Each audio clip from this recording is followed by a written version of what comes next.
Capítulo 1. Hoje nós vamos meditar do versículo 6 ao versículo de número 9. 1 Pedro, capítulo 1, de 6 a 9. Eu vou ler e os irmãos acompanham a leitura da palavra do Senhor, onde nós estamos meditando de maneira continuada.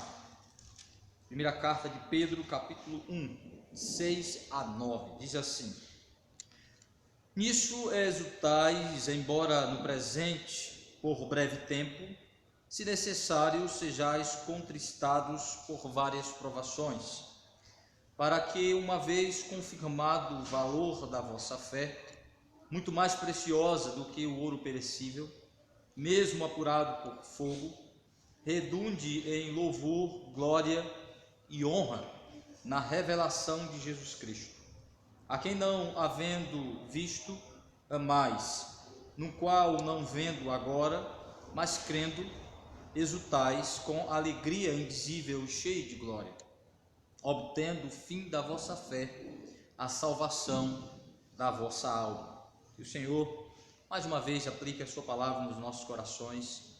Amém.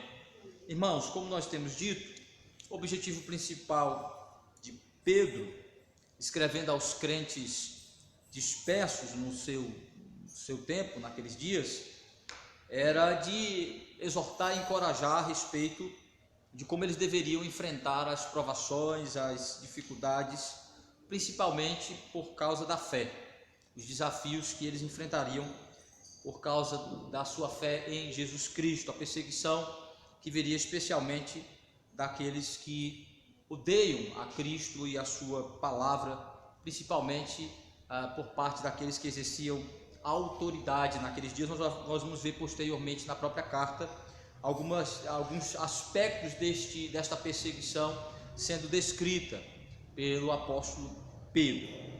E no início da carta, ele vai então dizer para aqueles crentes que eles devem enfrentar esses desafios com alegria, entendendo as promessas do Senhor, entendendo o que o Senhor garante para nós no presente e para o futuro em relação à salvação.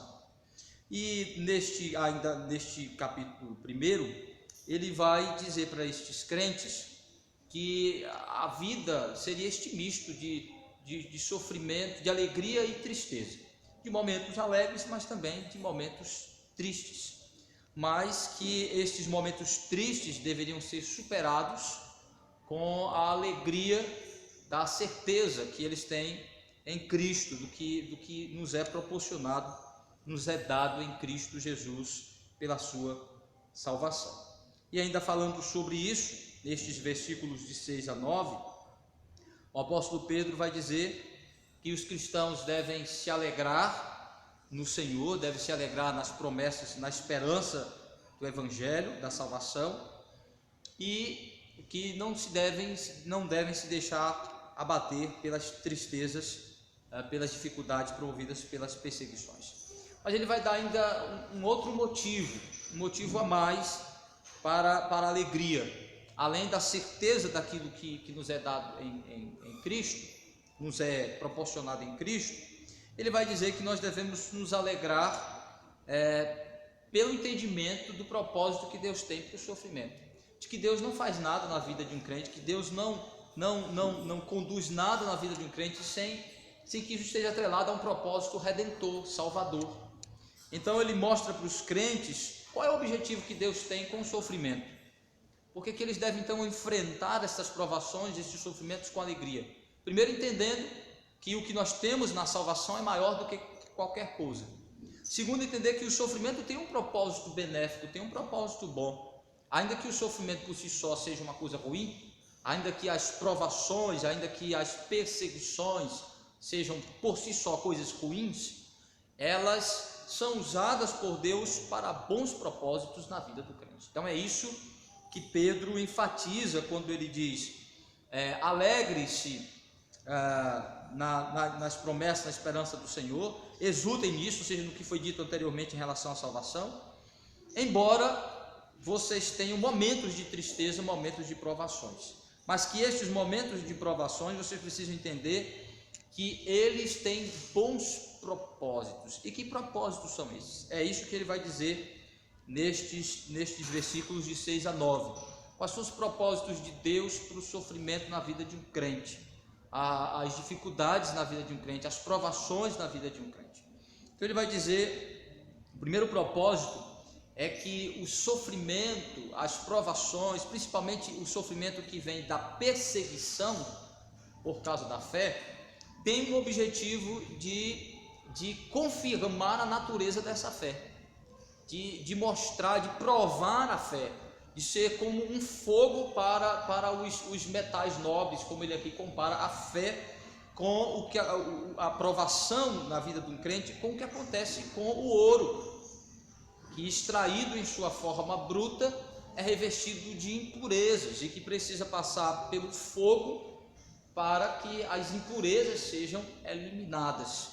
E então a pedra, o metal se mostra em sua beleza e então se descubra em seu valor e durabilidade, sendo principalmente o ouro um dos bens mais duráveis que existe na terra. Mas mesmo assim ele vai dizer que mesmo este bem que tem durabilidade é perecível no que diz respeito ao poder e os propósitos de Deus para as coisas que existem na terra, né? Elas serão atingidas, elas podem ser destruídas, elas podem ser desfeitas pelo poder de Deus. Mesmo estas coisas que na concepção humana tem duração, grande durabilidade.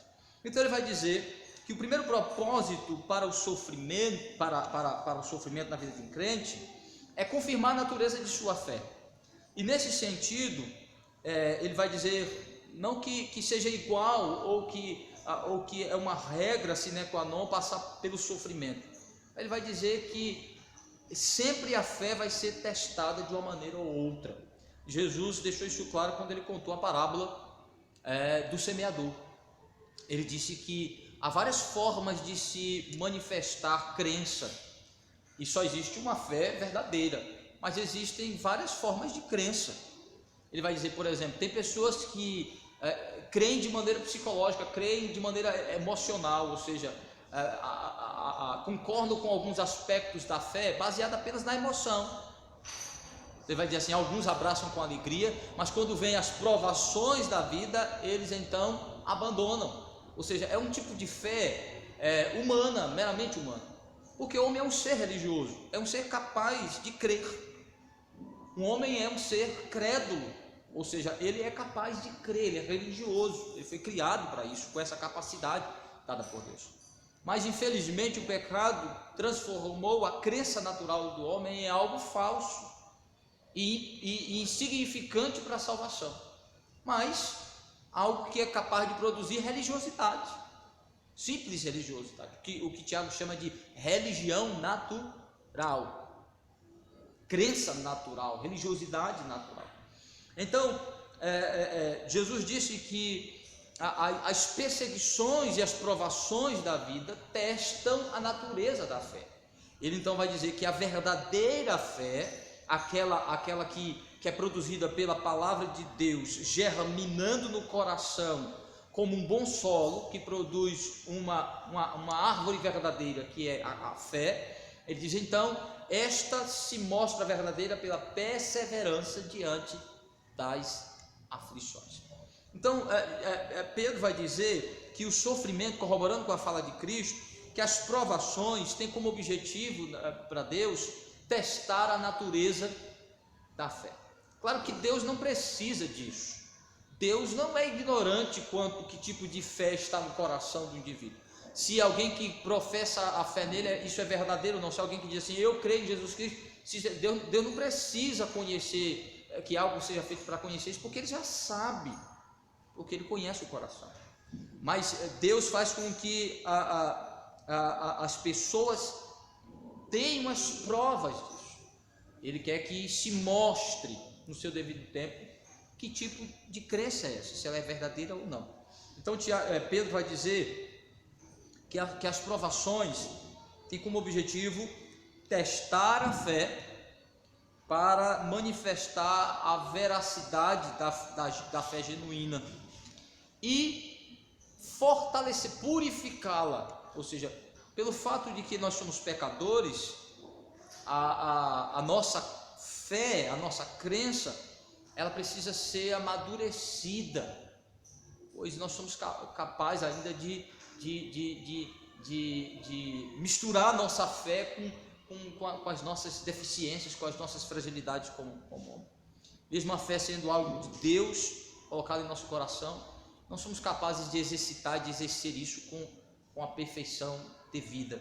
É necessário que Deus vá purificando, vá fortalecendo, vá conduzindo essa fé para que ela seja purificada em nós, para que ela seja exercida com a devida pureza. Que é isso que Pedro está dizendo, uma fala bem parecida com a de Tiago, em relação a isso, no versículo de número 6 e 7. Veja: nisto exultais, embora no presente por breve tempo, se necessário sejais contristados por várias provações, para que, uma vez confirmado o valor da vossa fé, ou seja, que fé é essa? Se a fé verdadeira é algo de grande valor, então, primeiro para revelar, para confirmar o valor da fé, que fé é essa?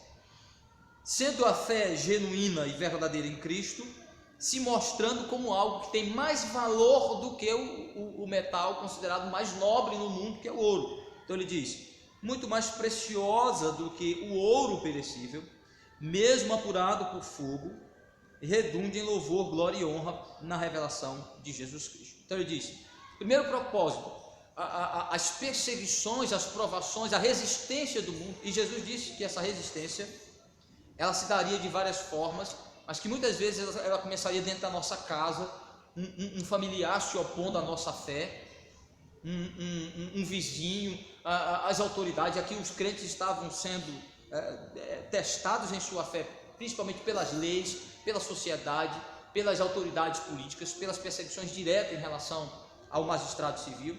Então ele diz: vocês entendam que, ainda que Deus queira que vocês passem por algumas dessas provações, ela tem um propósito. Primeiro, confirmar a fé. Então é importante que a gente entenda que toda provocação, toda perseguição, toda oposição que a gente venha sofrer por causa da nossa fé, ela é Deus se utilizando disso para revelar a natureza de nossa crença. Somos crentes de verdade. A fé que nós professamos em Cristo é uma fé verdadeira, ela é genuína.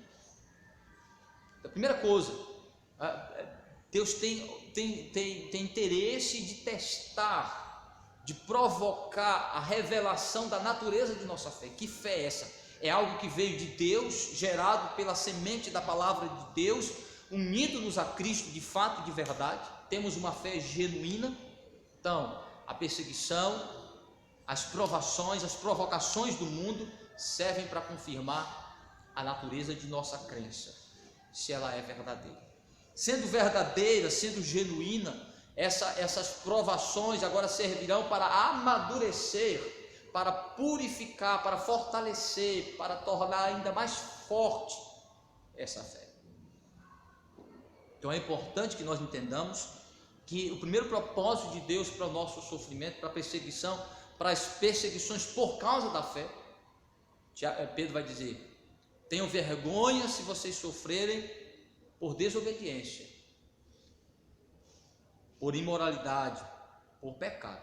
Mas se sofrer por fé, por causa da crença, por causa dos valores cristãos, por causa do amor a Cristo, ele diz: se alegrem com isso.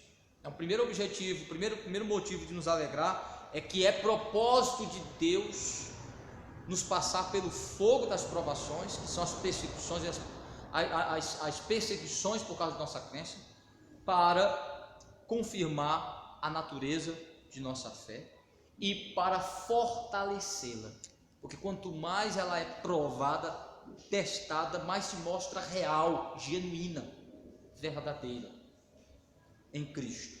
Então a primeira coisa, ela serve para confirmar a autenticidade e o valor da fé. Valor esse que ele diz que é maior do que o valor do ouro, que depois de purificado se mostra durável e de grande valor atribuído pelos homens a este grande algo considerado o metal mais nobre, de maior valor na escala de valores humanos. Mas ele diz: mas a fé genuína para Deus tem mais valor do que o metal, do que o bem mais reconhecido, mais valorizado pelos homens. Por quê? Então veja, ele vai dizer, porque o segundo objetivo é que Deus, ao testar a fé pelo sofrimento, pela perseguição, ele vai então mostrar o valor que ele tem, que é o reconhecimento que vem de Deus, que é o valor atribuído por Deus à fé, que é maior do que o valor que os homens atribuem ao bem de maior valor e de maior durabilidade no mundo, que é o ouro. Ele vai dizer, versículos 7 e 8: muito mais preciosa do que ouro perecível, mesmo apurado por fogo, e redunde em louvor, glória e honra na revelação de Jesus Cristo, a quem, não havendo visto, amais, no qual não vendo agora, mas crendo, exultais com alegria indizível e cheia de glória. O que Pedro está dizendo é: vocês estão passando pelas provações para que Deus revele a genuinidade, a veracidade da vossa fé, e também que Deus os conduza a entender o valor que Ele atribui à fé. E aí ele vai usar a seguinte expressão: para que o objetivo disso redunde, tenha como propósito, ou seja, tenha como resultado, tenha como valor, como consequência. Redundar é isso, é chegar a uma consequência, a uma finalidade que redunde, que provoque, que produza louvor. Pedro não é claro em dizer se este louvor é o louvor que nós devemos dar a Deus, ou é o louvor que Deus dá ao homem. E Deus dá algum louvor a nós como criaturas? Sim. A Bíblia diz que Deus nos tratará com honra, com louvor. Louvor aí é reconhecimento. Só Deus é digno de ser louvado como Deus. Mas existe um louvor humano, ou seja, de reconhecimento da sua posição. Deus é quem de fato nos louva, no sentido de reconhecer o valor que Ele atribuiu a nós como criaturas. É exatamente Deus que reconhece que tipo de honra e dignidade existe na condição humana, como criatura, porque Ele não criou uma coisa sem valor. Nós temos valor como criaturas. O problema é que nós vemos, às vezes, o homem a gente fala assim, homem digno, como pecador, sim, mas o pecado trouxe indignidade, perversão, mas não destruiu o homem em total, no sentido de que ele permanece ainda sendo uma criatura de valor como criatura para Deus. É óbvio. O problema é que os homens supervalorizam a condição humana daquilo que ela é dentro da escala de valores atribuídos por Deus. Por exemplo, na ideia da evolução, o homem é colocado em uma posição abaixo dos animais, como sendo oriundo de macacos, chamados de primatas.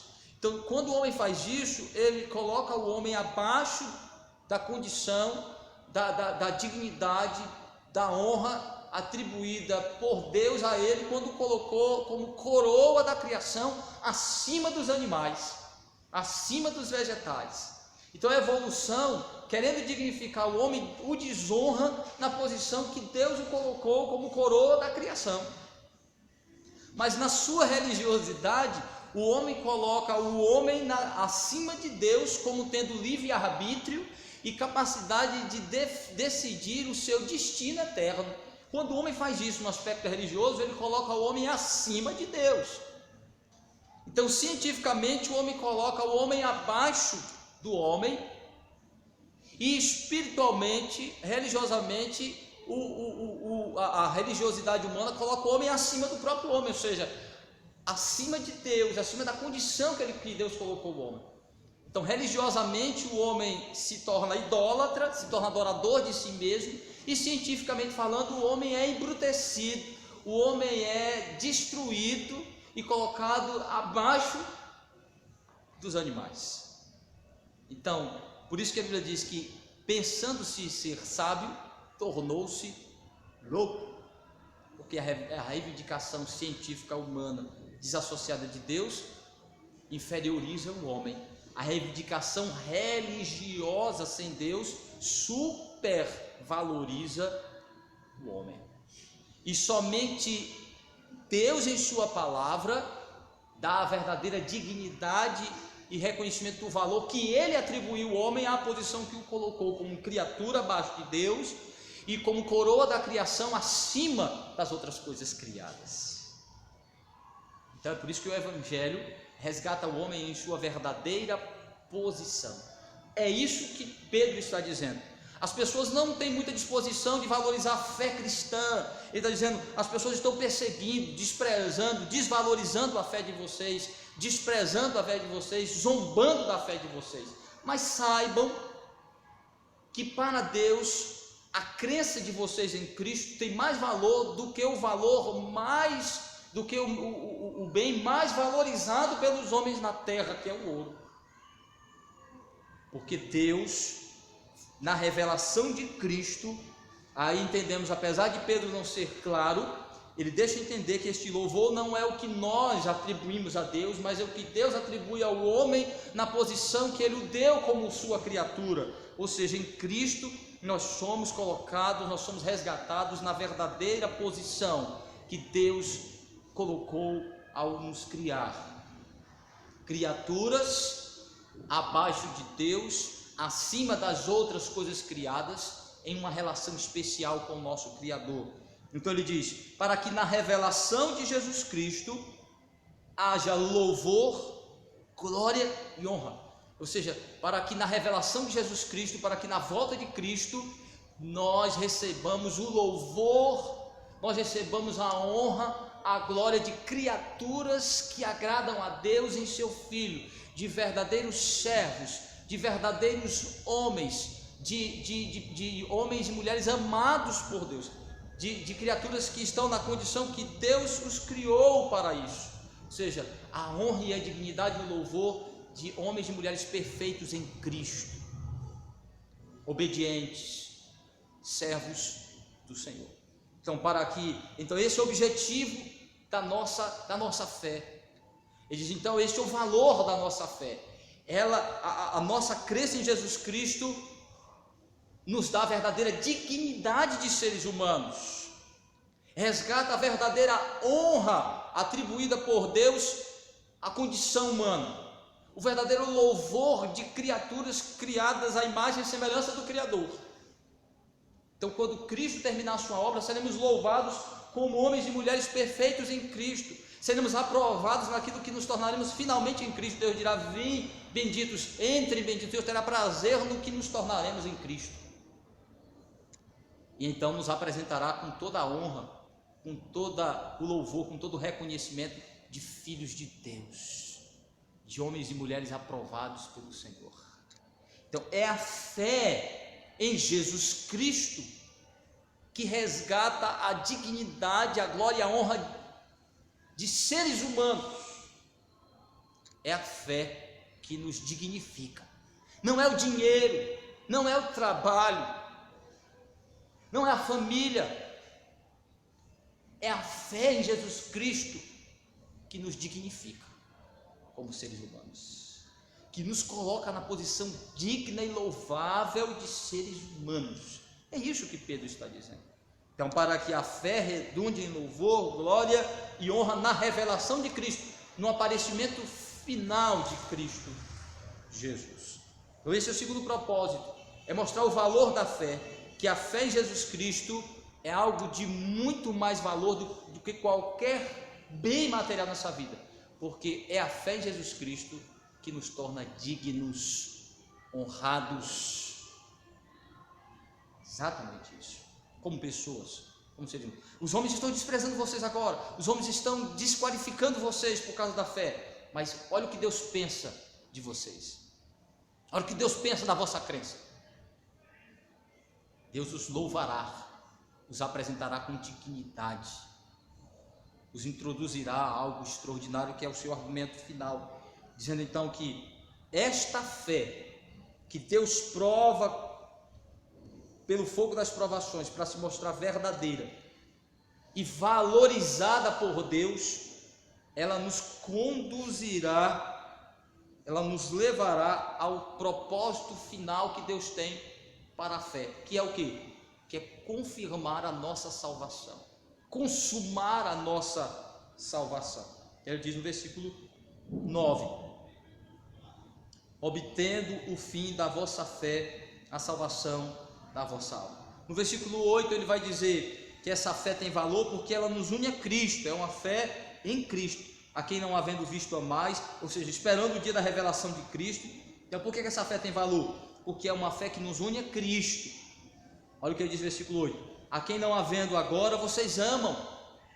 Por que essa fé tem grande valor?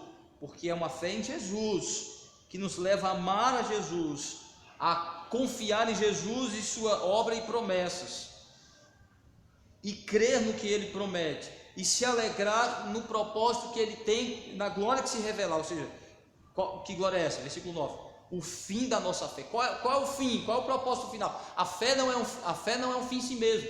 Esse é o problema do meio pentecostal, neopentecostal. É tratar a fé como se fosse poderosa em si mesmo, como se fosse um fim em si mesmo. É crença na crença, fé na fé. O poder da fé não está nela, está no que ela nos liga, ao que ela nos une. Primeiro, ela nos une a Jesus Cristo. Segundo, ao propósito que Deus tem de nos restaurar em Cristo. Então ele diz: vocês não estão vendo Cristo, mas estão unidos a Ele. Pela fé, vocês o amam. E vocês não são como os apóstolos que viram Jesus Cristo, mas vocês amam, creem neles, já andam com Ele. E quando Ele se revelar, vocês verão qual é o fim, qual é o propósito que Ele tem para a fé. Nós ainda não desfrutamos do propósito final. O que nós temos agora não é o final, é o meio, é o caminho. A fé tem como objetivo nos levar para a consumação de nossa salvação. Então ele diz: para que a salvação, para que obter o fim da vossa fé, a salvação da vossa alma. Ou seja, a conclusão da salvação, a consumação da salvação.